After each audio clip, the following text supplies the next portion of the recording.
Bonjour tout le monde, donc épisode spécial avec invité cette semaine. Donc super chaud cette semaine où est-ce qu'on traite de la voiture autonome. C'est-tu un mythe ou une réalité? En fait, voiture autonome, mais aussi conduite autonome, peu importe le véhicule. On plonge au cœur de ça avec trois invités de premier plan dans le domaine. Les gars de la startup Tessellate Robotics qui sont ici à Québec. On va voir un peu, est-ce que c'est vrai que les voitures autonomes et la conduite autonome est sur le point d'envahir nos routes ou nos sentiers hors route? Est-ce que c'est vraiment le cas? Est-ce qu'on sous-estime les défis technologiques, économiques et réglementaires qui freinent potentiellement l'adoption de ces nouvelles technologies-là? On a trois gars qui savent de quoi ils parlent par rapport à ça. C'était fort intéressant comme discussion avec eux. On va aussi regarder peut-être les défis qui posent, qui sont sur la route par rapport à ce genre de technologie-là, quand on parle notamment de climat canadien, québécois, une bonne vieille tempête de neige avec un véhicule qui se drive tout seul. Bonne chance. Est-ce que c'est demain la veille que ça va fonctionner? On en jase. C'est le genre de questions qui nous brûlaient les lèvres. On voulait savoir un peu ce qui se passait à ce niveau-là. Donc, bref, si vous voulez savoir... c'est bientôt. Vous pourrez faire un petit dodo dans votre voiture pendant qu'elle va vous amener du point A au point B. Ben, on va pouvoir répondre à ça dans cet épisode-là.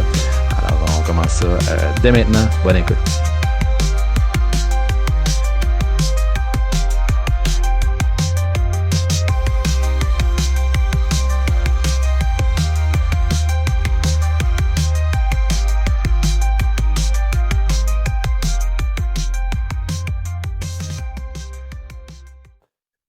Salut, Jonathan.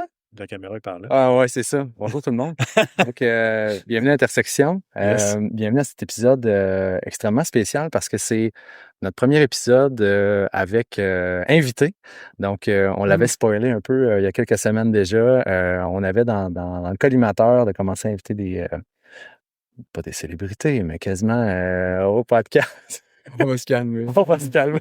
Fait qu'on a de bons invités aujourd'hui. Puis là, on se la joue micro setup cowboy, les amis. Alors, on a deux micros. On va se passer ça.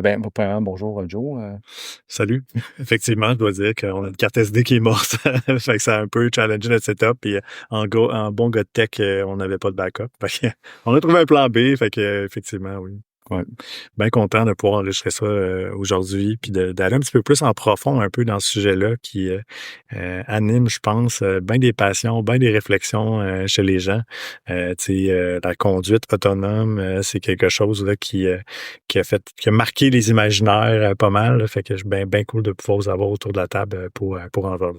Je présente. Oui, c'est pour ça. Je vais présenter nos invités. Ouais. Fait que dans le fond, on a la gang aujourd'hui de Tessellate Robotics. Donc, Pierre Hugo, Simon Pierre et Dominique. En fait, je vais vous laisser vous présenter un peu, puis jaser de la conduite autonome, moi, ça a été naturel. Je vous connais un peu les boys depuis 2 ans, puis je vous vois aller. 3 ans. 3 ans, je pense. 3 ans. 2 ans et demi. Mais moi et Simon, le premier contrat de consultation qu'on faisait, c'était... Oui, c'est vrai. On parle de 3 ans. Barry Deschênes. Oui, c'est ça. Bref, ça fait un bout qu'on se connaît quand même, puis on a pensé à vous autres directement pour jaser de ce sujet-là. Fait que peut-être les gars... pour notre auditoire international, c'est quoi qui vous êtes, puis vous arrivez de où? Peut-être vous présenter un petit peu, là. Oui, bien sûr. Moi, c'est Dominique. Je suis nouvellement docteur en navigation autonome robuste. Donc, j'ai fait mon doctorat à l'Université Laval. J'ai vraiment étudié un peu l'impact des conditions difficiles, hors route, etc., particulièrement la neige puis l'hiver, sur les algorithmes de navigation autonome. Puis un peu proposer des pistes surtout, puis quelques nouveaux développements pour essayer de les rendre plus fonctionnels dans les environnements comme ceux qu'on a au Canada. Puis plus récemment, avec les gars, on a fondé Tessellate Robotics qui vise à commercialiser, maturer plusieurs des modules technologiques qu'on a développés dans nos études et des nouveaux pour aller avoir un impact, maximiser l'impact qu'on peut avoir avec toute cette belle expertise-là, puis essayer de mobiliser un effort de création d'un pôle d'excellence de robotique au Québec ou au Canada. Très cool. OK. Bonjour, je m'appelle Simon Pierre. Merci de nous recevoir. En passant, c'est vraiment cool. Je suis content d'être là ici ce soir. Donc, de mon côté, j'ai un background un peu plus logiciel. J'ai étudié à l'Université Laval en génie logiciel. Puis après ça, à la maîtrise, puis au doctorat, je me suis spécialisé avec Dominique en robotique. Moi, ma spécialité, c'est vraiment la perception 3D dans des conditions difficiles. Donc, tous les algorithmes qui vont permettre de se localiser dans l'environnement avec des capteurs LIDAR, on pourra en reparler plus tard. Yes, ouais. C'était ma spécialité de recherche. Puis maintenant, chez Tessellate, je suis responsable du développement de la technologie là-bas. C'est ça. Très cool. Parfait. Merci. Pierre-Hugo? Yes, moi pour commencer, je ne suis pas docteur. C'est ça, je vais être la personne moins intéressante aujourd'hui. Moi, mon côté, mon background, c'est plus chez Tessellate, tout ce qui est développement des affaires, finance, côté administratif. Donc voilà, je suis intéressé justement en lien avec comment concrètement les avancées de la science fondamentale peuvent avoir un impact majeur dans plusieurs problèmes, dans plusieurs marchés. Fait aujourd'hui, c'est ça. Je pense qu'à le mentionner, Dominique et Simon-Pierre sont très humbles, mais au niveau expertise, ils sont vraiment très forts. Donc, c'est pas juste fort ici à Québec, à l'Université Laval, si on parle niveau mondial. Donc, ils ont été invités à présenter leurs articles de doctorat à l'ICRA au Japon, qui est la plus grosse conférence de robotique au monde, puisque ce qu'ils ont développé, c'est vraiment la fine pointe. Donc, on est chanceux de les avoir, mais tu sais, les sujets qu'ils vont discuter dans l'aviation autonome, c'est pas uniquement une opinion, c'est pas uniquement des gérants d'estrade, c'est vraiment des gens qui sont day-to-day depuis longtemps, depuis quoi, 5? Toi puis moi. Ouais, c'est ça, pas comme toi puis moi. Non, mais ça enlève rien. Mais c'est qu'il y a beaucoup, tu sais, c'est un peu comme l'IA, il y a plein de choses qui se disent au travers de tout ça, puis c'est facile de tomber dans c'est ça, dans des grandes idées, des grands concepts, mais là, c'est des gens qui ont fait beaucoup de navigation autonome dans différents contextes, dans différentes expertises. Fait que je tiens quand même à le dire. Donc, ça va être des discussions bien intéressantes.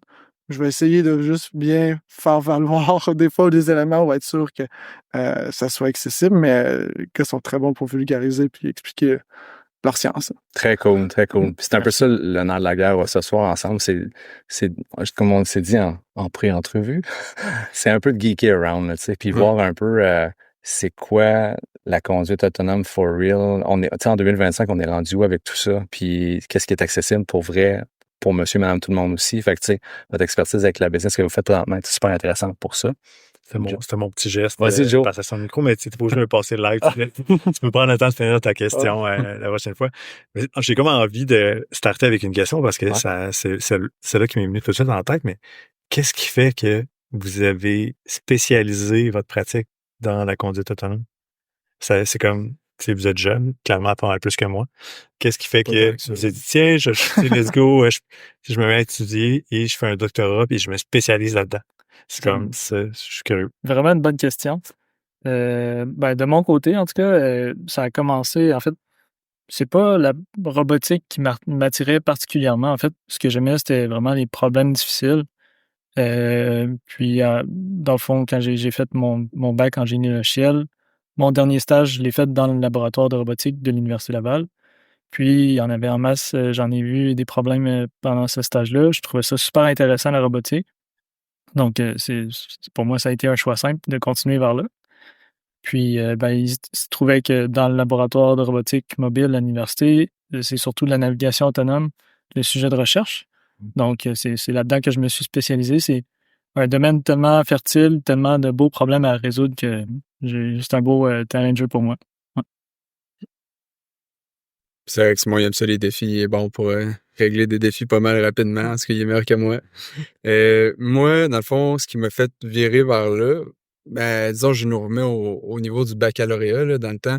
J'avais l'impression d'avoir j'avais déjà une job de sécuriser dans le domaine médical avec une super belle entreprise. Puis pour moi, c'était comme un peu réglé, là. C'était là que j'allais. Puis à Sherbrooke, on fait beaucoup de stages. Fait qu'il m'en restait un dernier. Puis j'ai dit, je vais en profiter pour aller virer fou puis essayer les domaines de recherche universitaire. Puis ça a donné qu'il y a eu de quoi, là, c'était un nouveau prof qui voulait faire de la recherche sur des véhicules téléguidés dans la neige, là. Puis j'ai dit, regarde, rien à perdre, là. Au plus, je vais jouer avec des autos téléguidés pendant 4 mois, puis ça sera ça mon stage. Puis quelque chose que j'aimais, c'était l'idée de maximiser ton impact, puis de aider les gens dans la société, tu sais, créer quelque chose avec l'ingénierie qui peut vraiment beaucoup aider les gens. Je pense que c'est ça le véhicule motivateur principal. Puis dans le domaine médical, j'avais vu comme quelque chose, mais ça me donnait un peu l'impression que c'était très difficile d'avoir un gros impact dans ce domaine-là parce qu'il y a des énormes barrières au marché. Tandis que dans la robotique mobile, j'ai pris le temps de commencer à étudier ce qui se passait là, puis à regarder un peu l'industrie, puis c'est le Far West, ou du moins dans le temps, là, c'était tout nouveau, puis il y a tellement de nouvelles choses à faire. Tu peux donner à quelqu'un qui fait des standards, puis tu vas avoir un impact énorme parce que tu vas un peu accélérer le développement des technologies ou les rendre plus sécuritaires. Puis il y a tellement de choses à faire. Puis ça m'a surpris, mais j'ai fini par juste poursuivre dans cette voie-là. Au début, je voulais pas faire un doctorat. Je me suis ramassé à poursuivre plus longtemps parce que je voulais voir où est-ce que ça pouvait aller, un peu tout ça. Puis en tout cas, je pense qu'on est très content d'avoir choisi la voie de se spécialiser dans ce domaine-là. Très cool. Moi, je nous lancerais directement dans le vif du sujet, à savoir, tu sais, on en est où aujourd'hui avec être capable d'avoir quelque chose sur 4 roues qui se promène tout seul, là? C'est quoi le portrait actuel des technologies en ce moment? Moi, j'ai une idée. Vas-y. J'ai reviré ta question. Hey, vas-y. C'est quelque chose que je trouve le fun dans les podcasts. C'est un peu le take economy, là. C'est vous, en tant que podcasteur, vous avez vos opinions, vos takes, puis là, des fois, vous regardez, ça arrive-tu, ça arrive pas. Ouais. On pourrait faire un mini-jeu de même, puis prendre vos opinions sur où c'est rendu. Puis après ça, nous, on amène ce que nous, on pense. Comme ça, vous allez pouvoir vous vanter. Là, Ou pas. Ou pas. Je propose, mais Non, j'insiste pas. Hey, on aime Parce ça. que je trouve que ça donne vraiment un raw input de qu'est-ce que vous pensez. Ouais. Probablement que vous avez majoritairement raison, mais ça serait cool d'avoir des petits bouts où on surestime des fois où c'est rendu. Là. Ben, moi, je pars beaucoup avec le bout sur les voitures autonomes, où est-ce qu'il y a des espèces de niveaux de conduite autonome. C'est 1 à 5, si je ne me trompe pas. Ça Là, part à 0 même. Ça part à 0. Fait que 0 à 5, merci. Fait que 5 étant genre, tu t'assois les 2 pieds sur le pouf dans ton char, puis tu t'en vas à Toronto, puis tu fais un dodo tout le long. C'est un peu ça que j'ai cru comprendre, que c'était comme l'Eldorado. C'est le 4, ça? C'est quoi le 5 d'abord? Ouais, dans le fond, si je me trompe pas, le niveau 4, la voiture va être autonome sur la majorité des routes, mais ça peut... mais en fait, disons, quand tu choisis ta destination, si c'est en dehors d'une route qui est navigable de façon autonome, à un moment donné, il va falloir que tu interviennes. Niveau 5, c'est peu importe la route, peu importe où tu veux aller, c'est la voiture va le faire tout seul. À 100%. Ouais. OK. Donc, niveau 4, tu vas avoir certains inputs de l'humain, mais pas tant. En fait, c'est selon l'endroit où tu veux aller. Si tu veux rester en ville, disons, souvent, niveau 4, ça va être suffisant. La voiture va le faire de façon autonome. À 100%. Ouais. OK. Mais si je veux aller, je sais pas, là, je veux aller dans l'Ouest canadien puis prendre des terrains qui sont hors des sentiers battus un peu, puis là, ça marchera peut-être pas nécessairement. Là. Non, c'est ça. Dans ces cas-là, où est-ce que tu as des petites routes ou des choses qui sont un peu plus difficiles à interpréter pour une voiture autonome, là, elle va sûrement te demander d'intervenir. C'est ça. Mais quand c'est elle qui conduit, tu n'as jamais à intervenir. Elle va toujours conduire de façon autonome. OK, parfait. Hiver comme été. C'est ça. Moi, mon take part beaucoup de là. Joe, veux-tu ajouter... Non, mais je veux entendre. Mon take est là, c'est que l'autonomie de la voiture, c'est un peu comme un rêve. Tu sais, on est très sci-fi, nos deux têtes, moi puis Joe, là, on est très future is now. C'est un peu fou tout ce qui se passe présentement, puis on se dirait qu'on vit dans un film de science-fiction qui commence à se développer non-stop, avec autant du beau que du mauvais. Mais moi, mon rêve de toute cette conduite autonome, c'est que, on puisse... la voiture, elle nous amène du point A au point B. Le véhicule fait une tâche du point A au point B sans aucune intervention humaine, point barre, mais j'ai comme l'impression qu'on s'approche de ça, ça va de plus en plus vite, mais c'est pas encore... le commun du mortel est encore avec, je sais pas moi, son Pontiac Sunfire, là, 92, là, trouillé, puis il l'amène tout seul à 100%, puis il n'y a pas d'autonomie là-dedans. Là, fait que c'est pas encore super accessible, toute cette affaire-là, dans ma tête à moi. Là. Joe, ton tête? Moi, écoute, je suis parti dans ma tête vraiment intensément parce que, tu sais, dans le fond, j'étais en train de réfléchir puis je me disais à quel point le gap entre, là, on parle de voiture autonome, mais de véhicule autonome. Là, on passe ailleurs, là. On peut penser qu'on est sur quelque chose qui... un véhicule qui mettons, un peu un drone autopilote. On en entend déjà parler, les pilotes, les genres de taxis autonomes aussi, ces trucs-là. Fait moi, dans ma tête, c'est un peu là, je dis, je sais pas c'est quoi la perspective actuelle de penser que on travaille très fort sur les voitures actuellement, mais est-ce que dans la courbe, les véhicules, tu sais, dans le fond, les appareils autonomes, disons, qui vont être plus aériens, sont-ils bien loin, tu sais, dans la perspective? Ça, c'est ça qui me faisait réagir dans un premier temps, mais je pense que oui, je pense que le véhicule risque d'être un peu actuellement, pas le véhicule, mais la voiture risque un peu d'être ce qui va jeter peut-être beaucoup de bases. Mais je pense que rapidement, on va se rendre compte peut-être que les infrastructures sont un frein peut-être au développement. Puis tu sais, on le voit juste d'un point de vue socio-économique. C'est dur d'entretenir des routes, ça coûte cher, c'est problématique. Alors que là, on commence à rêver et à se dire, hey, ben, on a peut-être finalement un avancement technologique qu'on peut combiner avec d'autres, puis là, on rêve gros dans la science-fiction. Hein? Donc, moi, je suis rendu tout de suite là dans ma tête, mais je me dis, est-ce que justement, c'est loin? Tu sais, est-ce qu'on peut s'imaginer que c'est quelque chose qu'on va voir? Moi, j'ai 45 ans. Ouais. Tu sais, est-ce que je peux vraiment croire que ça va être quelque chose concrètement que je vais voir de mon vivant?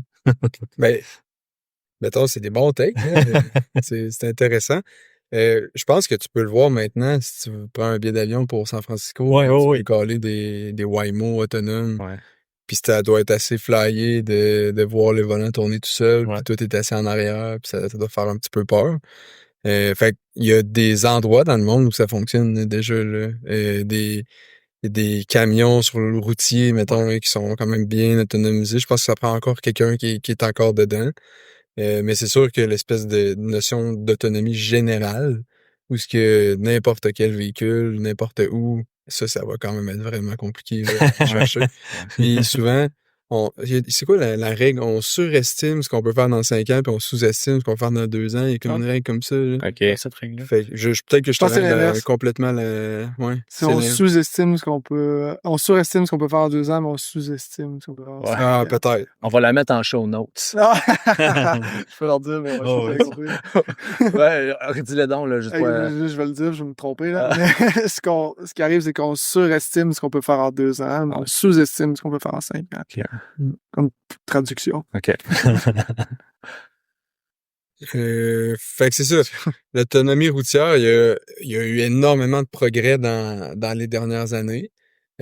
Ça origine du fait que on peut vous donner peut-être un petit cours d'histoire sur comment ça s'est passé. Let's go. C'est l'agence de recherche de l'armée américaine, le DARPA, fait que les projets avancés de recherche de l'armée américaine.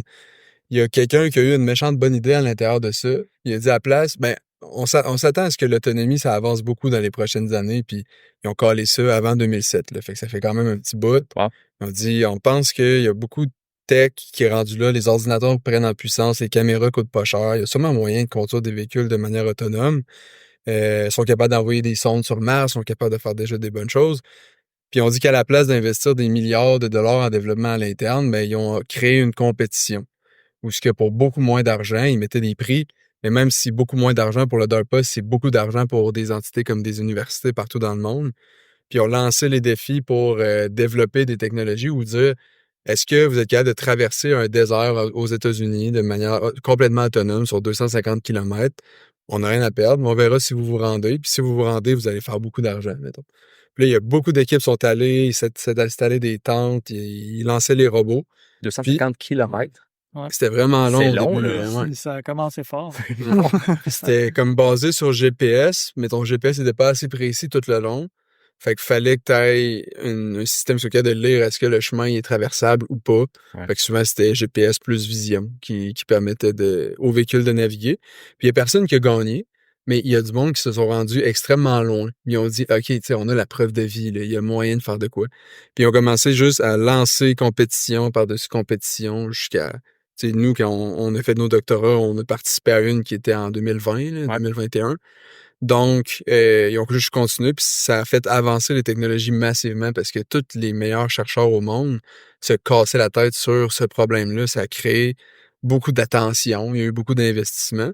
Puis au travers de ça, il y a de la technologie qui a été développée qui laissait croire qu'on était capable enfin de conduire des véhicules. Puis ça, c'était être capable de positionner le véhicule puis cartographier l'environnement en même temps. Fait qu'ils ont appelé ça le problème du Simultaneous Localization and Mapping. Ils ont vu qu'ils étaient capables de régler ça, puis ils ont dit, OK, avec ça, on est capable de faire de l'autonomie. Puis il y a un gros hype qui est arrivé, il y a de l'investissement, hein, comme vraiment, vraiment beaucoup d'investissement qui a été dans ces startups-là, qui faisaient la promesse de nous, on est allé, on a compétitionné au DARPA Challenge, on est les bonnes personnes pour développer cette tech-là. Puis ouais, il y a plus de l'argent sur ces gens-là, ils ont fondé ça. Ils ont fait beaucoup, beaucoup d'avancements, puis honnêtement, des accomplissements vraiment impressionnants. Là. Ils ont réussi à faire de l'autonomie à Pittsburgh, à San Francisco, en Arizona. Par contre, le défi est vraiment, vraiment difficile. Fait que ça a comme été un mur où ce que l'avancement de la tech n'a pas nécessairement suivi l'investissement d'argent qui était nécessaire pour amener ça à bon port dans les routes. Puis là, j'ai parlé beaucoup, mais je peux laisser Simon essayer d'expliquer, mettons, le niveau de complexité de ce défi-là. Ouais, ouais. Ben, effectivement, là, tu sais, je pense que ça aurait été plus simple. Mais là, peut-être que le marché n'était pas prêt pour ça. Là. Ça aurait été plus simple de commencer dans le domaine hors route parce qu'il y a beaucoup moins de contraintes. Entre autres, un exemple simple, une voiture qui se promène sur l'autoroute, si jamais elle ne sait pas comment réagir, elle ne peut pas s'arrêter. Sinon, elle va causer un accident. Donc, être capable de gérer une voiture, il faut toujours qu'elle soit en mouvement. Premièrement, ça, c'est déjà très difficile. Aussi, n'importe quoi peut arriver. Tu sais. Je pense qu'on a tous déjà vu des images de juste un sac de papier qui vole devant une voiture, puis là, la voiture, elle ne sait pas comment réagir. Ouais. T'as beau essayer de prévoir tout ce qui va arriver, jamais tu pourras prévoir tout ce qui se peut. Donc, tout ça, ça rend la navigation autonome, surtout dans le routier, là, très difficile. Fait que mais par contre, tous les investissements qu'il y a eu là-dedans, toute la bulle des véhicules autonomes, ça avait vraiment fait avancer les choses. On le voit d'ailleurs, comme Dominique mentionnait tantôt, là, avec Waymo, qui maintenant ont des taxis autonomes à San Francisco, c'est ça? Ouais. Donc, ça a vraiment bien avancé depuis ce temps-là. Mais il reste encore des défis à résoudre, c'est sûr. Tu voulais-tu rajouter quelque chose? Non. Puis, un autre élément, c'est, tu sais, quand tu es sur le domaine routier, il faut que tu offres des garanties de performance.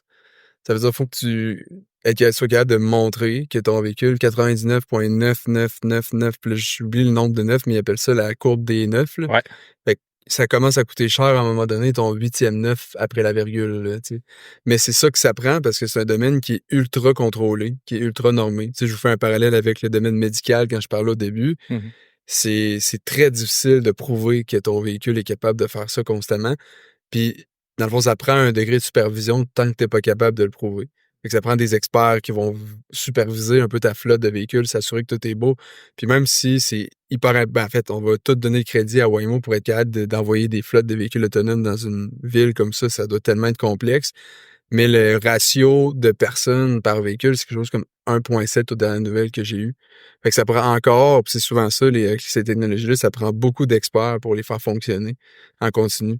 Mais tu sais, après ça, si tu compares ça à, disons, un chauffeur de taxi typique, si tu comptes tout le temps qu'il passe à attendre les courses puis à offrir ce service-là, même s'il n'y a pas de demande à ce moment-là, mais son coût pour la société est quand même moins élevé qu'une équipe d'experts qui va superviser toute la flotte de Waymo. Ouais. Fait que pour être capable d'aller chercher les retours sur investissement, soit il faut qu'ils diminuent le monde qui vont superviser leur flotte, mais ça va être difficile, là, de la courbe des 9, là, de continuer à faire descendre ça. Soit ils scalent ça, disons, sur une très grosse géographie avec une vraiment grosse flotte de véhicules en gardant le plus possible le même nombre de personnes. Puis là, ben, stay tuned, on verra parce que visiblement, il y a des gens chez Google qui y croient et qui font continuer à avancer ça. Amazon aussi ont leur compagnie, là, Zoox, qui fonctionne très bien. Fait que c'est ça. C'est un défi extrêmement difficile à scaler comme modèle d'affaires parce que ça coûte tellement cher en ce moment en expertise puis en cerveau à faire rouler puis en développement que je pense que c'est un beau défi là, à contrer, mettons, ce qui existe déjà. Là. Dans le domaine de la recherche, êtes-vous en constant contact avec un peu tout ce qui sort dans le domaine de la conduite autonome? Tu sais, j'ose imaginer que tout ce qui sort comme research paper, vous êtes un peu à l'affût de ça. Comment ça se passe, là, l'espèce de communauté internationale qui développe un peu les mêmes affaires que vous autres? Ouais. Ben, c'est une super bonne question.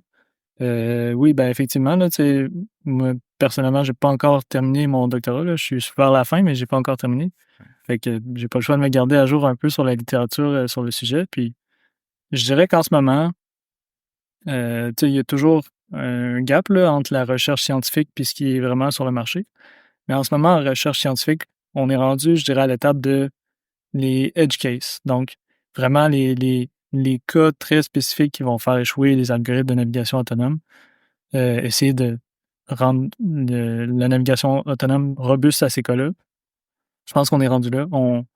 Dans le domaine scientifique, je pense qu'on considère que la navigation autonome, pour la majorité des cas d'utilisation normaux, sont réglés. OK. Ouais. Donc, c'est quand même cool à savoir. Maintenant qu'il y a un gap, ben, on peut s'attendre à ce que dans quelques années, ce même niveau de robustesse-là se rende dans des produits commerciaux. Mhm. Donc, c'est ça.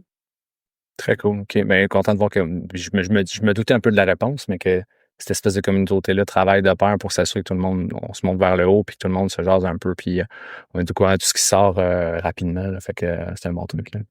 Je pense qu'il y a du bon, mais il y a aussi certaines communautés desquelles on peut apprendre. Tu sais, par exemple, la communauté de l'AI, il y a énormément d'open source, puis quand tu publies un paper, le standard, c'est de le rendre vraiment facile à utiliser. Fait que souvent, tu vas implémenter ça dans des grosses librairies qui sont reconnues. Fait qu'il y a comme beaucoup plus de transparence dans ce domaine-là.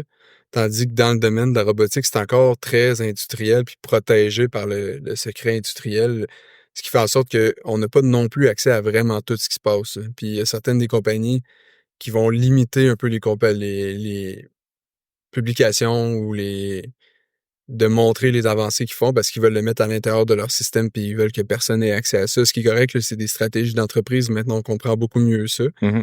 Mais il y a peut-être quand même un effort de open source qui aurait facilité ou accéléré les développements de l'autonomie. Ou ce que si tout le monde s'était mis en arrière comme un peu le pari de Facebook de mettre ça open source, c'est dans un de vos podcasts que vous avez expliqué ça.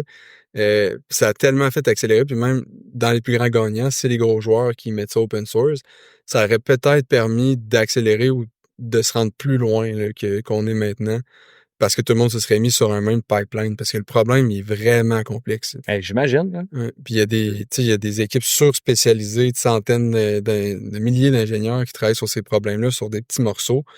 Puis ils voudraient rien d'autre que pouvoir parler à quelqu'un d'autre qui comprend les mêmes problèmes, mais je pense pas qu'il y a beaucoup d'échanges, ou du moins peut-être il pourrait en avoir plus comme dans le domaine de l'IA. Ouais. Fait que je pense qu'il y a toujours moyen de s'améliorer, puis d'être plus transparent, puis de stimuler la collaboration là, dans ces domaines-là.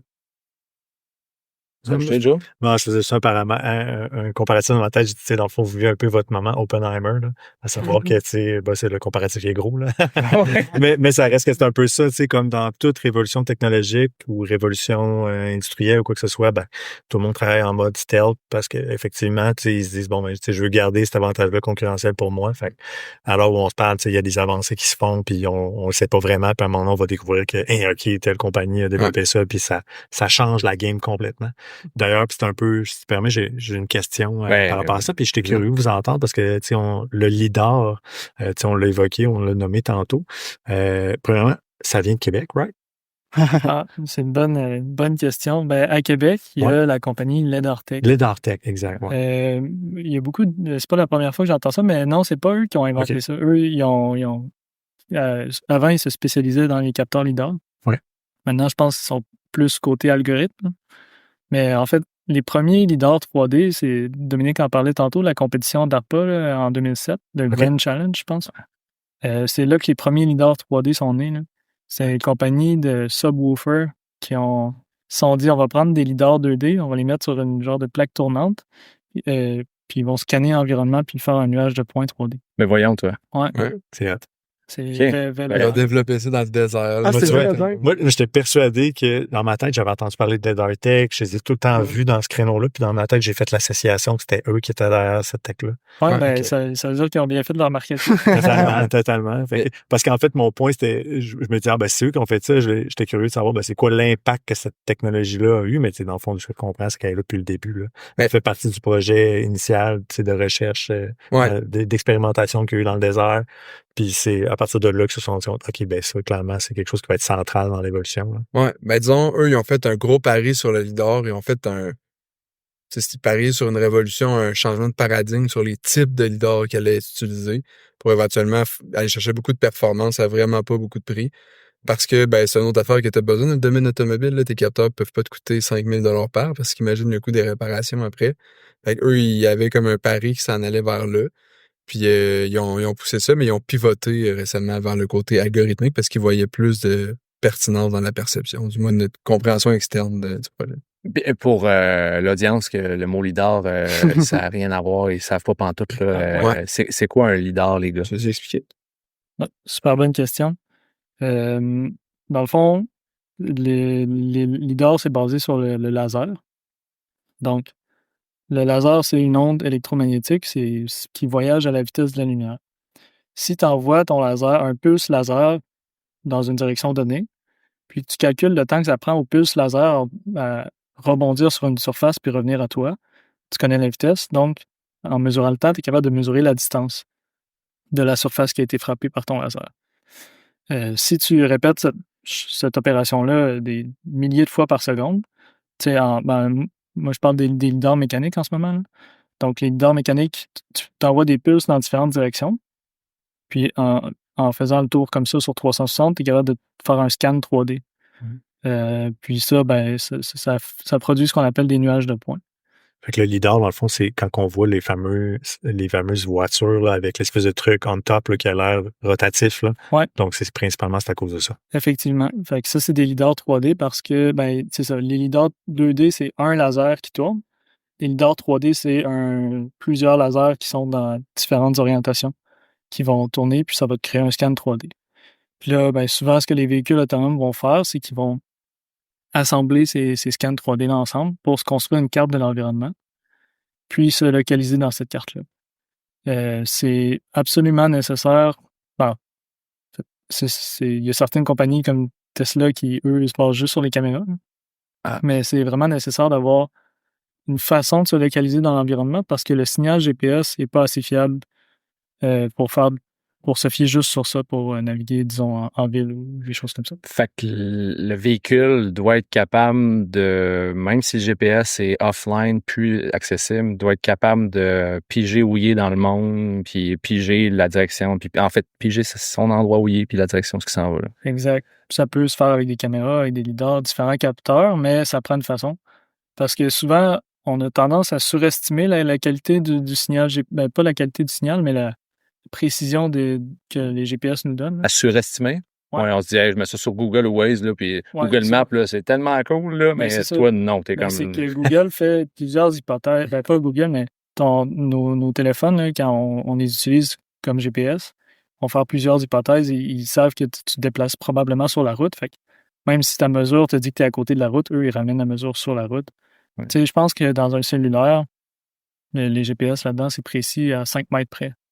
On s'entend, quand tu veux contrôler une voiture... 5 mètres près, tu t'écrases la petite madame qui traverse. Là, tout ce qui est à côté. C'est ça. Ouais. C'est un peu morbide ce soir, mais bon, c'est la réalité. C'est la réalité. Donc, ça prend de quoi de hyper précis. Là. Exact. Donc, c'est pour ça. Il y a certains cas où il y a moyen d'augmenter la précision du GPS, mais c'est dans certains cas très spécifiques. En ville, le signal GPS va souvent rebondir sur les édifices. Ça va faire du multipath qu'on appelle. Donc ça aussi, ça va te créer une erreur. Il y a plein de sources d'erreurs quand tu utilises des GPS qui rendent ça complètement inutilisable pour naviguer de façon robuste. Fait que là, est-ce qu'on est, dans le fond, sur la nouvelle course à la prochaine technologie qui va venir s'ajouter à celles qui sont déjà existantes pour corriger ce qui reste à corriger? C'est une super bonne question. Souvent, on voit une petite guerre entre les lidars, les caméras, de plus en plus les radars aussi de navigation. Mais j'ai l'impression que, en fait, le futur, là, la solution qui va être la meilleure, ça va être une combinaison de toutes ces capteurs-là mis ensemble. OK. Ouais. Ça va être ça le plus robuste. C'était un peu ça ma question. C'est au niveau des véhicules autonomes. Donc, c'est quoi la meilleure techno pour le faire? Mais là, toi, ton educated guess, là, c'est que d'après moi, ça va être un merveilleux mix des trois, vraiment bien ingénié. Ouais. Là, c'est sûr que moi, je prends en compte surtout la robustesse des algorithmes. C'est sûr que là, si tu prends en compte le coût, peut-être qu'il y a certains capteurs qui sont à prioriser sur d'autres, mais c'est mon avis. Là, t'as-tu quelque chose? Non, c'est bon, c'est très bien répondu. Tu parles de robustesse des algorithmes. Là, regarde, j'ai mon Google ici, le Google Pixel 8, là, qui date d'1 an à peu près. Là, puis ils mettent par défaut, ils vont pas mettre top of the edge matériel là-dessus. Il y a du bon matériel, mais tu peux avoir des cellulaires qui valent 2 fois le prix. Mais ils se basent sur un algo qui est vraiment... Ils misent énormément sur les algos pour pallier à du hardware qui est un peu de plus basse qualité. Là. Fait qu'on parle un petit peu de ça ici aussi, là, j'ai l'impression. Effectivement, surtout pour les caméras, là, je pense que même chose pour les caméras, là, des petites caméras comme ça, comme dans les cellulaires, ça vaut quelques dollars, tandis que ça prend quasiment des aussi bonnes photos que des appareils professionnels. Oui, c'est ça. Donc, ouais, effectivement, il y a aussi moyen d'augmenter en utilisant quelques trucs de signal processing, là, de la qualité des mesures qui sont prises, mais il reste qu'il y a quand même une limite minimale, disons pour les voitures autonomes. Là, Ouais. ça prend un minimum de qualité dans les mesures. Mettons qu'on geek around, là. Tu sais, de notre vivant, là, on va se rendre où avec tout ça? Selon vous, là? Hey, là, on sort notre boule de cristal à côté, là, vraiment. Là. Mais tu sais, on va se rendre jusqu'où? On va voir quoi dans les prochaines décennies qui s'en viennent, selon vous? Là? Ben, c'est sûr que tu parles à des gars qui sont en train de faire un pari actif sur que ça s'en vient. Vous êtes biaisé un peu, mais quand même, allons-y. Là. Ben, nous, depuis notre arrivée au laboratoire, on a toujours eu l'opinion que le vrai retour sur investissement ou la vraie valeur qui est créée avec cette technologie-là, c'est pas dans le domaine routier, c'est dans tous les domaines qui peuvent bénéficier de quasiment la même technologie, mais éloigné où tu as besoin d'avoir une présence dans un environnement critique, potentiellement dangereux, potentiellement des tâches répétitives, des tâches salissantes. Fait que dans d'autres domaines où typiquement tu as besoin de naviguer, mais hors route, disons. L'inspection de frontières, c'est un bon exemple. L'inspection de frontières, tu sais, c'est très d'actualité là, avec les nouvelles qu'on a entendues. Ben nous, quand on a regardé ça, on a dit crime, il y a un très bon potentiel éventuellement d'offrir de la présence au Canada, d'offrir la capacité au Canada en fonction des besoins du pays d'à côté, puis d'essayer de suivre un peu les demandes qui sont très, très, très intenses. Allez. On dirait, là, on rouvre le côté politique, là, puis là, je vois Joe qui dit, d'après moi... T'as rougi. Vas-y. Non, j'avais rien à dire, ça me faisait juste sourire parce qu'on se permettait pas de dire les Américains et Donald Trump. À un moment donné, il faut appeler un chat un chat. T'as bien raison. Mais du moins, ça, c'est un des use cases, c'est de l'inspection d'infrastructures potentiellement énergétiques là, qui sont souvent très éloignées. Puis souvent, c'est comme une combinaison de facteurs qu'on voit, comme par exemple des infrastructures énergétiques au Québec, ben, combiné au fait qu'il y a de plus en plus de feux de forêt, c'est très compliqué d'envoyer des gens pour générer une présence là en cas de catastrophe. Mais t'as quand même pas le choix d'envoyer des gens regarder parce que s'il y a un bris, s'il y a un shutdown d'un barrage, de un, le bris peut être catastrophique pour l'environnement autour. De deux, le grid électrique qui arrête de marcher, ben, on est rendu quand même trop dépendant un peu de ça en ce moment pour se permettre ça, là, que ce soit le domaine de la santé, dans nos vies personnelles. Donc, nous, le pari qu'on fait, c'est qu'éventuellement, disons, dans les 5 à 10 prochaines années, il va y avoir une explosion de présence de robots. On va pas dire complètement autonomes, mais on va appeler ça semi-autonome, ou ce qui sont capables d'être autonomes sur des relativement longues distances. Mais il va toujours avoir un humain qui va être délocalisé puis qui va un peu superviser la flotte de robots. Fait qu'imaginons, Simon, tu travailles chez Hydro-Québec, ben, t'es à Montréal puis t'es capable d'avoir un visuel sur une infrastructure, potentiellement. Fait que ce serait le genre de, nous, ce qu'on pense qu'il va avoir de plus en plus de présence dans les prochaines années, dans plusieurs industries. Puis ce qu'on regarde, c'est des industries locales qui sont assez fortes puis innovantes à l'international. Là. Fait que, tu sais, on peut les nommer. Mais... Vas-y, BH.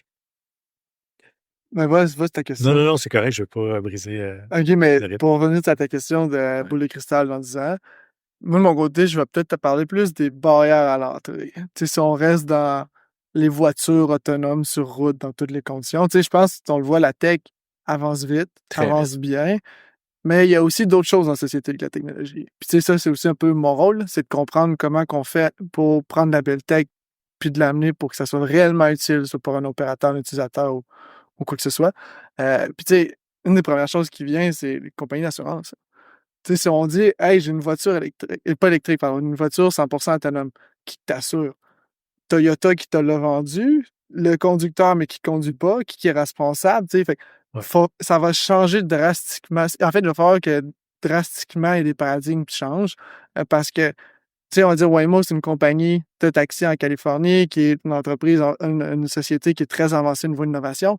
On arrive, mettons, au Québec, quand on fait des choses bien, on fait des choses des fois peut-être un peu compliquées, mais quand même, tu sais, on arrive, puis là, il y a une compagnie américaine qui va probablement falloir qu'elle assure son utilisateur final parce que c'est qui va le backer. Tu sais, ça change tellement de choses que c'est pas juste la capacité technologique, mais après, c'est de dire aussi, tu sais, là, ça, c'est le facteur, on dit assurance, mais autre aussi, sabotage. Tu sais, si on arrive, puis là, ben, hey, tu sais, on a tout un peu le même réflexe. Tu achètes une nouvelle tech, tu essaies de la faire planter. Tu sais, comment faire en sorte que ça marche pas, là. Puis là, ben, c'est de pousser un peu plus loin, puis là, ben, ça amène des erreurs. Tu sais, dire, hey, la voiture est autonome, mais c'est pas être autonome, je tire une chaise en avant, pouf, pète le char. Tu sais, ou créer des cas d'échecs qui sont clairement créés par l'homme, ben, ça va arriver, là. Puis quand ça arrive, qu'est-ce qu'on fait? Qui devient, on va dire. Responsable. Exactement. Fait qu'il y a aussi tout ça en parallèle. Là, fait que, puis là, si je parle maintenant sur route, en route aussi, ben comment, tu sais, nous, on dit, on offre des outils aux travailleurs. On remplace pas les travailleurs. Tu sais, on fait les choses que ce soit dangereux, répétitif ou que personne ne veut faire. Fait que là, c'est là que c'est pertinent. Mais après ça, tu sais, si on revient à la voiture full autonome, tu sais, il y a une liste d'éléments qu'on peut sortir qui dit, OK, la tech, même si elle prouve qu'elle marche 100% bien, été comme hiver, dans la boîte, chemin de la CEPAC, encore là, est-ce qu'on va avoir le droit de l'utiliser? C'est tout ça qui va, on va dire, évoluer dans le temps puis qui va probablement freiner ben de la tech parce qu'après ça, si ta tech, ça coûte cher l'amener là, mais si la compagnie, elle l'amène là, mais pas de la vendre, elle l'amènera pas là. Elle ne payera pas les dollars d'extra, puis les derniers milestones sont les plus chers. Les dernières étapes de développement sont souvent les plus dispendieuses. Fait que tu as un coût après, tu as un retour sur investissement. Cette étape-là, je la finance-tu? Parce que si je ne suis même pas capable de le faire utiliser par mon utilisateur final, ben non, good enough, on reste avec ce qu'on a en ce moment, puis on a du gros adaptatif. Fait que c'est ça qui devient un peu le party crasher de on se plonge dans 10 ans, puis ça, c'est le trippant. Mais tu sais, il y a beaucoup de choses que le niveau technologique, c'est plus le contexte global, le contexte social qui va freiner, on va dire, une adoption pour mauvais, mais bon côté aussi. Là, ça amène une certaine cohésion aussi. Là. C'est le frein, moi, comme consommateur, je le vis déjà. J'ai un véhicule électrique, j'ai un Hyundai. En 2020, j'ai eu la première version de la Ioniq. Félicitations. Fait que j'avais des capteurs, j'avais de la conduite semi-assistée, etc. Puis j'ai changé. Je suis rendu 2024, j'ai la Ioniq 2024. Et à un moment donné, je me suis rendu compte, il me semble que mon cruise control, mon système est moins performant que ma 2020. Fait que là, je me suis questionné, est-ce que c'est parce qu'ils ont été cheap puis qu'ils ont dit, on va mettre moins de tech? Mais non, pour me rendre compte que c'est une question d'assurance. Que les assureurs, dans le fond, puis Hyundai, évidemment, travaillent avec des assureurs, puis doivent gérer la possibilité que si tu as un accident en mode semi-autonome, ben, ils ont une partie potentielle de responsabilité qui peut se retourner contre eux. Donc, vont avoir un trigger beaucoup plus sensible. Donc, dès qu'il y a quelque chose qui peut apporter une petite difficulté supplémentaire, au lieu de persister, va tout simplement dire, OK, j'enlève le système, débrouille-toi en mode full manuel maintenant. Fait que t'es responsable, c'est plus moi. Exact. Donc, tu vois, ça veut dire que déjà, le frein, il est existant parce que les assureurs sont en mode, ouais, mais là, on gère ça comment? Fait que, très intéressant. J'avais une question. Ouais, mais j'ai assez donc je pense que tu avais quelque chose à dire. Oh, c'est correct. Pas trop. La question que j'avais, c'est, on parle de véhicules, on parle mettons 4 roues, etc., possibilité de se déplacer, mais le robot humanoïde, la robotique en général, parce que inévitablement, vous êtes là-dedans, est-ce que le robot humanoïde risque de percer le marché plus vite que le véhicule autonome? C'est une super bonne question. Les humanoïdes, je pense surtout en Amérique du Nord, puis potentiellement en Europe, ça a peut-être moins bonne presse que les robots à roues. Là. Je pense surtout les films à Hollywood n'ont peut-être pas aidé là, tout ça. Ouais. Je pense qu'en Asie, ils sont un peu plus utilisés. Mais je dirais, en tout cas, c'est quand même c'est très complexe un robot humanoïde. Là. Il y a des vingtaines de moteurs là-dedans. Ça essaie de répliquer l'humain. Puis on s'en rend pas compte, mais on est extrêmement complexe. Un robot à roues, c'est pas autant compliqué. Là, c'est 1 ou 2 moteurs. En fait, 2 moteurs la plupart du temps. Puis avec ça, tu es capable de te déplacer où tu veux. C'est juste que l'avantage du robot humanoïde, c'est que, étant donné que l'environnement dans lequel on vit a été designé pour nous, ben eux, vu qu'ils nous ressemblent, ben ils sont capables d'ouvrir des portes, ils sont capables de monter des escaliers, des choses comme ça. Par contre, est-ce qu'ils vont être utilisés prochainement? J'ai pas l'impression. Je pense pas. Je pense que c'est trop complexe pour l'instant pour l'utilisation qu'on en ferait. Ouais. Je sais pas qu'est-ce que t'en penses, Dom. Je voyais que t'avais l'air d'avoir une... Ben, je raisonne sur ce que tu viens de dire à la fin. Tu dis, je pense que c'est pas pour tout de suite qu'un robot humanoïde super autant complet que ce qu'un humain peut être, là. Tu sais, fait qu'on va essayer de s'approcher d'eux, mais c'est pas demain la veille que ça va agir autant à 100% qu'un humain. C'est un peu ce que tu dis, là. Ouais. OK. Mais même 50% qu'un humain, Ouais. c'est pas demain la veille. Tu sais, Ouais. marcher puis courir, c'est deux problèmes totalement distincts puis pas mal plus complexes de courir que de marcher. Mais en même temps, on se fait splasher le chien jaune, là. Spot, mais la compagnie, c'est Boston Dynamics. Boston Dynamics de ce monde. Puis la compagnie asiatique, je sais pas si c'est chinois, japonais, Unitree. qui a fait un rip-off, là, qui est comme genre pour une fraction de bouchée de pain du prix de l'autre, fait 100 fois mieux. Puis là, tu le vois qu'un gun dévaler une pente aussi. Puis... fait que là, tu te dis, crème, ça va vite. Fait que ça va aller vite faire un robot humanoïde. Mais là, c'est pas encore là, un petit chien qui se promène, c'est comme 4 moteurs aux 4 pattes, puis quelques petites fonctionnalités, mais c'est jamais aussi complexe que dire Peter, humain, fais-moi la vaisselle, tu sais, fais-moi la vaisselle. C'est pas la même affaire, là, ultimement. Tu sais, il y a tellement de problèmes sous-jacents. Tu sais, ton humanoïde, il doit avoir toutes les sources de puissance que ça te permet d'opérer, mettons, ton système de calcul, tes capteurs, tous tes actionneurs dans tes joints. Tu sais, c'est quand même un peu une merveille de la nature, là, le corps humain. Là. Fait que qu'on essaie de refaire ça, c'est exceptionnel qu'on soit capable de donner l'impression aux gens qu'on arrive vers là. Mais c'est souvent des vraiment bons vidéos, mais quand tu arrives à déployer ça dans le vrai monde, avec toutes les 1000 edge cases qui peuvent arriver, c'est là que tu vois le vrai degré de la complexité. Fait que, tu sais, je vous ramène un peu à tantôt, la courbe des 9, mais elle est vraie pour toutes les techs, là. Fait que c'est la même chose pour le robot humanoïde. Puis souvent, pour ces robots-là, je pense que le plus de succès qu'ils ont, c'est quand ils font des grosses modifications à l'environnement pour que le robot fonctionne dedans. Ah. Mais il y a un temps où ton coût de modification d'environnement puis d'entretien un peu de tout ce gros système-là, ben tu refais le calcul. Maintenant, il y a quelqu'un comme PH qui arrive puis qui fait le calcul, ben il dit, mais t'es genre 8 fois plus cher que juste d'engager du monde pour runner ton warehouse, par exemple. Fait que en ce moment, là, peut-être les systèmes coûtent un peu trop cher pour ça. Ouais. Puis, ben, ça m'a fait penser quand tu parlais de ça. On a parlé des DARPA Challenge tout à l'heure. Ouais. Il y a eu des éditions, les premières éditions, c'était des voitures qui se promenaient dans le désert. Mais après ça, il y a eu une édition du challenge qui était des humanoïdes. OK. Il y avait une tâche à réaliser. Je pense que l'humanoïde devait ouvrir une porte, aller dévisser, fermer une valve, utiliser... Rentrer dans une voiture. Ouais, rentrer. Il y avait une séquence de tâches comme ça à réaliser avec l'humanoïde. Puis, juste ouvrir des portes, c'est drôle, là, sur Internet, il y a plein de vidéos là, des humanoïdes qu'au moment où ils rouvrent la porte, ils se mettent à... Ils font le même mouvement que la clé. C'est la tune de Penny Hill, là. C'est ça la soundtrack, là. On vous l'enverra. On va la mettre en show notes. Ouais, c'est super drôle. Mais il se trouve que c'est ce challenge-là, l'équipe qui a gagné, à la place de se déplacer en marchant, ce que le robot faisait, c'est qu'il se mettait à genoux, puis il y avait des petits trous sur ses genoux qui lui permettent de se déplacer. Fait que, encore là... Il a craqué un peu il a hacké le truc, là. C'est légal. Fait que ça revient le moyen de se déplacer le plus simple, puis le moins qui consomme le moins d'énergie, c'est clairement se déplacer avec des roues. OK. Fait que là, Capitaine Musk, là, avec ses robots, là, il a fait un show-off, là, il y a une couple de mois déjà, là. C'est pas demain la veille, là, tout de suite, là, nécessairement. Tu voulais-tu dire quelque chose? Non, mais... ben, en fait, je peux juste dire...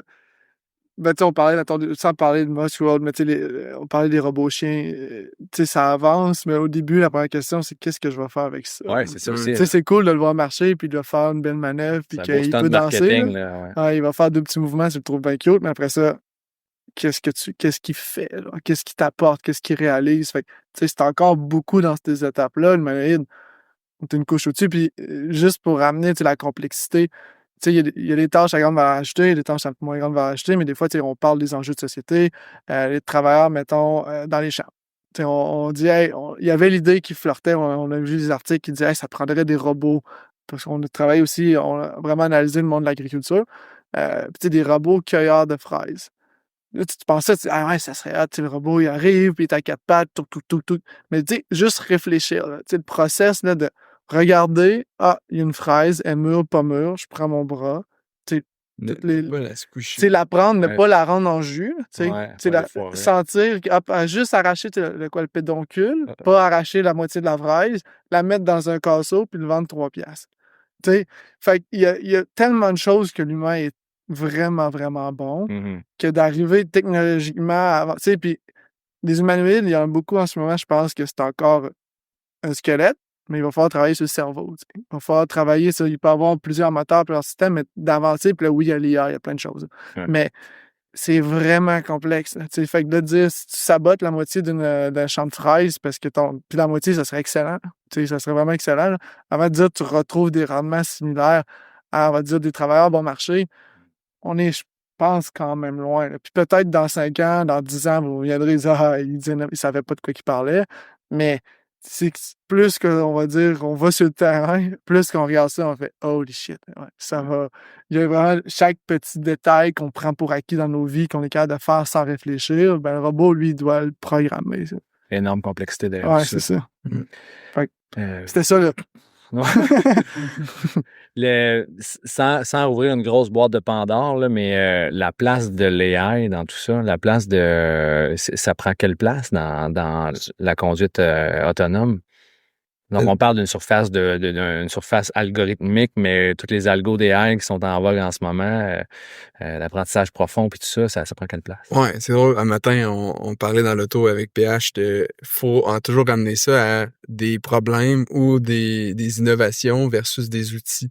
L'AI demeure un outil pour arriver à un niveau effectif. Là, en ce moment, on parle de l'autonomie pour donner des outils à des travailleurs, rendre des industries plus efficaces, plus sécuritaires. Ben, l'AI, c'est clairement un outil à haute pertinence pour se rendre plus rapidement là. Fait que quand tu développes un stack de navigation autonome pour un véhicule, ben, tu as plein de problèmes à régler. Tu as des catégories d'algorithmes. Je rentrerai pas dans le détail, mais on peut y aller plus tard si vous voulez. Mais un certain de ces problèmes-là, c'est d'interpréter ce que tu as devant toi. Puis ça, l'IA est extrêmement fort pour faire ça. Interpréter une image, dans le fond. Ouais, interpréter un environnement dans lequel il y a du texte, Ouais. du son qui est autour du véhicule. Il y a beaucoup de choses que créer un algorithme qui est comme un set de règles qui va vraiment faire en sorte que ce que tu comprends, tu vois là, tu comprends bien. C'est sûr, c'est le fun parce que c'est certifiable instantanément, mais c'est très complexe d'aller trouver les 1 million de edge cases possibles avec ton algorithme. Même à date, ça a pas encore été fait. Puis l'AI, en ce moment, c'est l'outil qui amène le plus loin en ce moment là, vers ce problème-là. Il y a un gros push là, dans la littérature scientifique pour utiliser l'AI pour que le véhicule soit capable d'être autonome sur des vraiment longues distances dans des environnements complètement inconnus. Ouais. Par contre, je ramène un peu à la notion de hype puis la notion de bulle. Mettons qu'on est honnête, on le vit un peu dans l'AI aussi. Là, on vit un moment très charnière, une transition puis un changement de paradigme énorme dans toutes sortes de facettes de nos vies qui s'opèrent avec l'AI, mais on surestime, selon nous, peut-être un petit peu tout ce qu'on peut faire avec l'AI. Parce que là, la notion de ChatGPT Drive My Car, ou je vulgarise ça au maximum, là, mais disons end-to-end AI, là, c'est vraiment une intelligence généraliste qui va être capable de naviguer avec tous les véhicules, tous les robots humanoïdes, tous les drones dans le monde. T'as-tu dit end-to-end AI? Ouais, end-to-end, ça veut dire de bout en bout. De là. bout en bout, c'est l'AI qui va gérer ton système. Ouais. Cette espèce de notion-là, puis on l'entend souvent là, de plusieurs personnes qui parient activement que c'est ça qui va arriver. Nous, notre opinion, c'est qu'on s'emballe un petit peu. C'est un outil qui fait encore avancer la tech plus loin, mais imagine que c'est ChatGPT qui conduit ton auto ou ton véhicule industriel qui coûte 5 millions puis qui l'envoie dans le clou. Ouais. Tu sais, tu trouves ça drôle quand tu génères une image puis la personne a 6 doigts sur l'image sur ChatGPT puis tu l'envoies à tes amis puis il n'y a pas grand conséquence. Mais si c'est un véhicule qui crache ou qui peut causer un accident, les conséquences sont tellement plus élevées qu'il faut que tu l'utilises aux bons endroits, ton AI. Mettons. Il faut que tu sois capable de back-checker puis qu'il y ait moins de conséquences s'il y a un échec. Fait que je ramène initialement, c'est un outil exceptionnel, ça va vraiment nous faire avancer. Ce n'est pas la solution à tous les problèmes, parce que le problème est trop complexe, puis il va coûter trop cher à faire juste en un. Ouais. C'est un peu ça. Veux-tu ajouter quelque chose là-dessus? Ça fait le tour, il n'y a rien qui me vient en tête. Fait que, tu sais, la notion, parce que j'adore la notion de end-to-end AI, ça veut dire qu'il y a des gens out there qui pensent que là, éventuellement, ça va être ça, le Holy Grail, ça va être ça, l'étoile du Nord, il faut viser du end-to-end AI, mais tu sais, on n'est pas nécessairement là présentement. C'est un outil dans tous les chiquiers des outils disponibles actuellement, mais que ce soit juste ça qui drive tout le véhicule autonome, pas de suite, là. Tu sais. Non, mais il y a des gens qui... Ah, ben, c'est bon. Ça m'a fait penser à quelque chose aussi. C'est bien que tu fasses la distinction aussi. Des fois, on dirait que dans l'imaginaire des gens, AI égale robot. Ouais. C'est deux choses complètement différentes. Tu sais, un AI peut très bien exister sans actuateur, sans moteur. Puis inversement, un robot peut être quasi autonome sans utilisation d'AI du tout, là, juste avec des algorithmes. Donc, la distinction est vraiment importante. Yes, Pierre. Je veux parler de tech. Non, mais c'est ça, mais c'est parce que c'est quelque chose, puis tu sais, moi, le premier, tu sais, en rentrant, mettons, en robotique, l'extérieur, c'est AI, next big thing. Ouais. Clairement, ça arrive, mais juste en comprenant un peu plus, mettons, sur la différence entre le côté algorithmique et AI, puis nous, c'est là où on veut combiner, mais pas uniquement statuer sur une. Tu sais, l'AI, au final, c'est que tu rentres plein de données dans une boîte noire, puis au final, il y a une décision qui est prise. Mais tu contrôles pas la décision. Puis même si tu augmentes drastiquement tes données, ben, il y a toujours une insécurité. T'sais. Fait que même si 0,001% des chances, ben, si tu fais ça pendant 24/7, pendant 5 ans, il va arriver un problème. Puis si le problème, c'est accrocher une feuille, c'est peut-être pas grave. Mais si c'est, comme Dominique disait, renverser un véhicule qui vaut 5 millions, accrocher un humain au lieu de passer dans le chemin, ben là, c'est ça. Puis là, c'est le manque de données, c'est plein de choses. Fait que, c'est pour ça que ça fait partie d'un tout. Fait que le 100%, ben, nous autres, ça fait peur. Quelqu'un qui dit « Oh, oui, non, le système va toujours rouler 100% AI d'un côté industriel. » Watch out. Parce que la loi de Murphy, là, tout ce qui est susceptible de mal arriver ira mal, là, on est dedans. Là, parce que c'est des probabilités. Dans ce cas algorithmique, ben, tout est prévu. Tous tes outcomes, on va dire, sont codés, sont développés. Fait que, ou du moins, c'est vraiment quelque chose que tu l'expliques très bien. Puis je rajoute un dernier petit bout. Du moins, tu es capable d'estimer quand que ça va pas bien. Ouais. Tu es capable d'avoir un autre algorithme en parallèle qui est l'observateur qui dit « Hey, t'es en train de virer fou, calme-toi. » Tandis que l'IA, ben, des fois, tu le vois pas assez bien. Il hallucine, puis personne ne dit qu'il hallucine. Lui, il est convaincu qu'il a la bonne décision. Tu sais qu'il a halluciné, mais peut-être un petit peu trop tard. Tandis qu'avec l'algorithmique, tu peux le comprendre un petit peu plus early dans le pipeline. Là. Ouais, c'est mon fait. C'est ça. Puis, tu sais, même, tu sais, des fois, on a l'impression qu'il y a un double standard. Là. On se dit, des humains qui conduisent une voiture vont faire des accidents eux aussi. Donc, pourquoi est-ce qu'on aurait besoin d'algorithmes qui conduisent parfaitement si les humains font aussi des erreurs?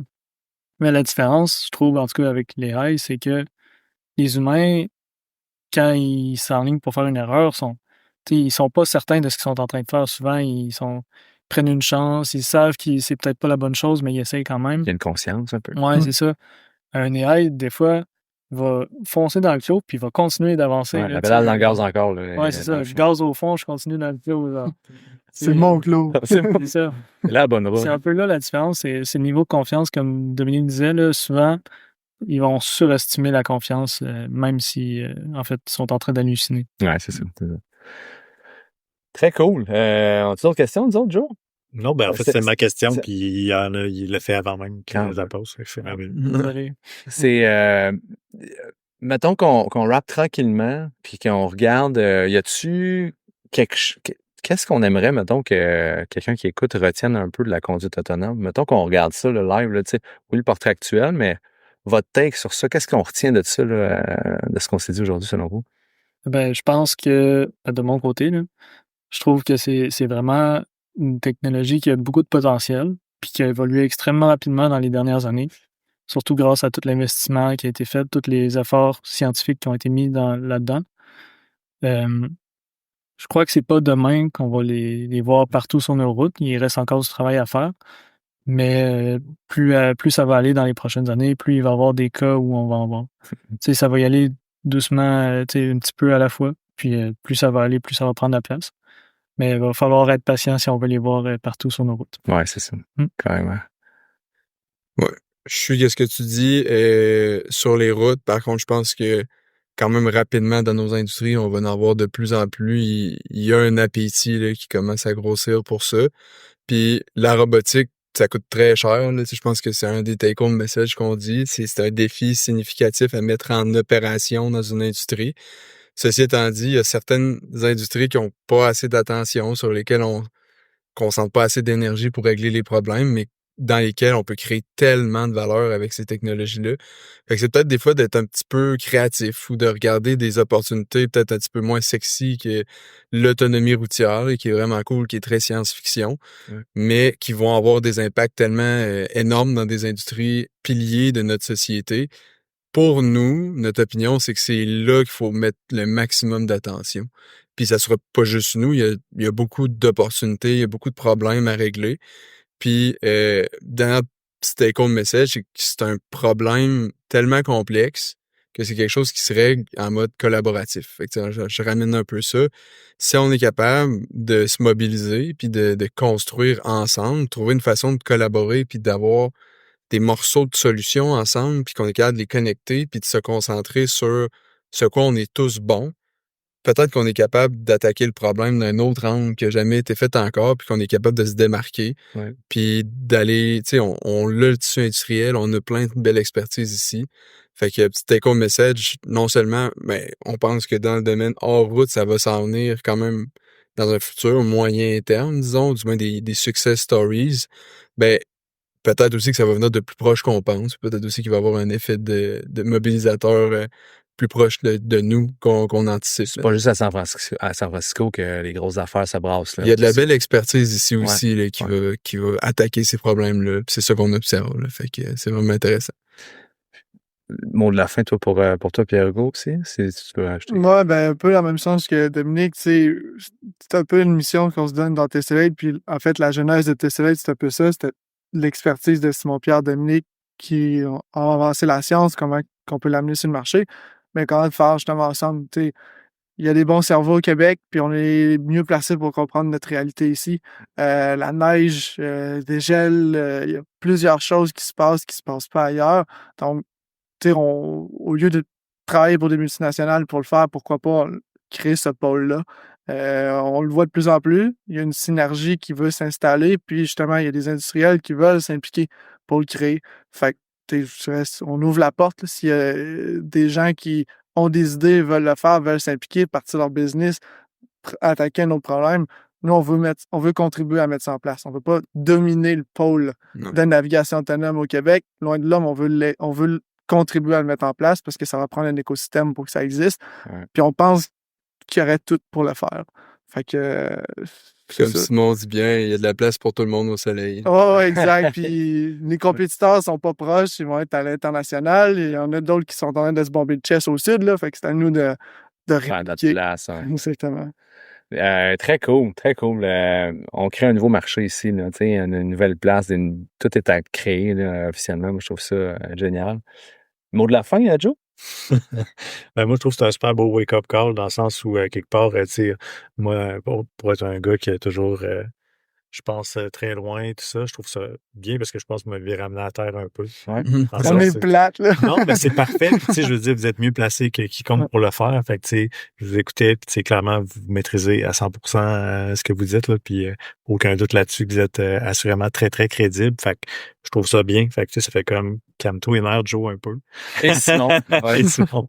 Fait que, mais c'est cool. Puis en même temps, ben, c'est excitant quand même, de voir ça. Puis je trouve ça vraiment le fun. Puis bravo d'essayer de prendre cette forme de leadership-là pour faire en sorte là, qu'ici, là, on continue de pousser là-dedans. Yes, merci. Moi, j'ai trouvé que vos takes étaient bons, honnêtement. Tu dis que vous étiez, mettons, vous surestimiez un peu le potentiel là où on était rendu, mais je trouve que c'était quand même down to earth. Qu'est-ce que vous nous disiez? T'es trop gentil. OK, d'accord. On a vu mieux.